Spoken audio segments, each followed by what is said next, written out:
भोंदूबाबा अशोक खरातवर आणखी एक गुन्हा दाखल। नरबरी आणि अंधश्रद्धा निर्मूलन कायद्याअंतर्गत कारवाई। तर 2018 ते 2025 दरम्यान फिर्यादीला जीवे मारण्याची धमकी दिल्याचाही आरोप। खरात विरोधात आतापर्यंत 8 गुन्हे दाखल।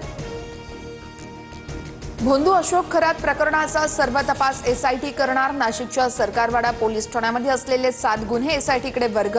खरातच्या मालमत्तेची चौकशी केली जाणार। भोंदूबाबा अशोक खरातला नाशिक प्रशासनाकडूनच शस्त्र परवाना। खरातच्या फार्म हाऊसवरून 21 काडतूस जप्त। त्याने 5 काडतूस कशासाठी वापरली याचा तपास सुरू।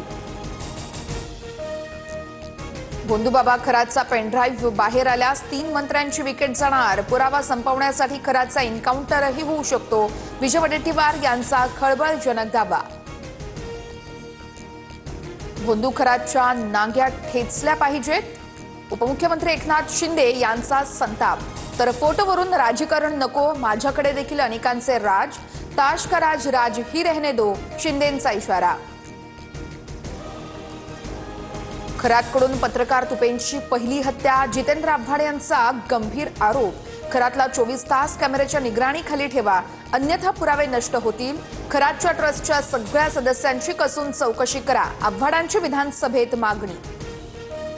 भोंदू खरातच्या ईशानेश्वर मंदिराजवळच्या विकास कामांसाठी 1.5 कोटींचा निधी। 2018 सालचा GR समोर। तत्कालीन पर्यटन मंत्री जयकुमार रावल यांच्याकडून निधी मंजूर। तर खरातच्या प्रश्नावरती मंत्री रावल यांनी उत्तर देणं टाळलं। मुंबईतील गॅस टंचाईचा कामगारांना मोठा फटका। हॉटेल व्यवसाय ठप्प झाल्यानं कामगारांचे हाल। गॅस अभावी कामगारांची शहरातून गावी पाठफिरवणी। संपूर्ण देशभरात आज रामनवमीचा उत्साह। नाशिकच्या पुरातन श्री काळाराम मंदिरात रामनवमीचा उत्साह। काळाराम मंदिराला आकर्षक अशी विद्युत रोषणाई। तर नागपुरातील ऐतिहासिक पोद्दारेश्वर राम मंदिर आणि रामनगरमधून भव्य शोभायात्रा निघणार।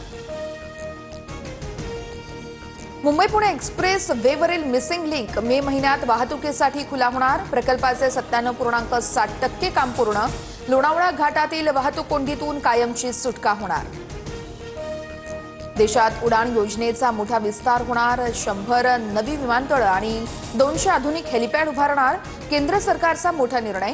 पुढील 10 वर्षात हवाई वाहतुकीसाठी 28,840 कोटींचा खर्च।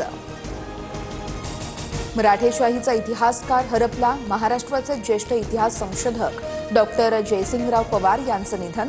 वयाच्या 85व्या वर्षी घेतला अखेरचा श्वास।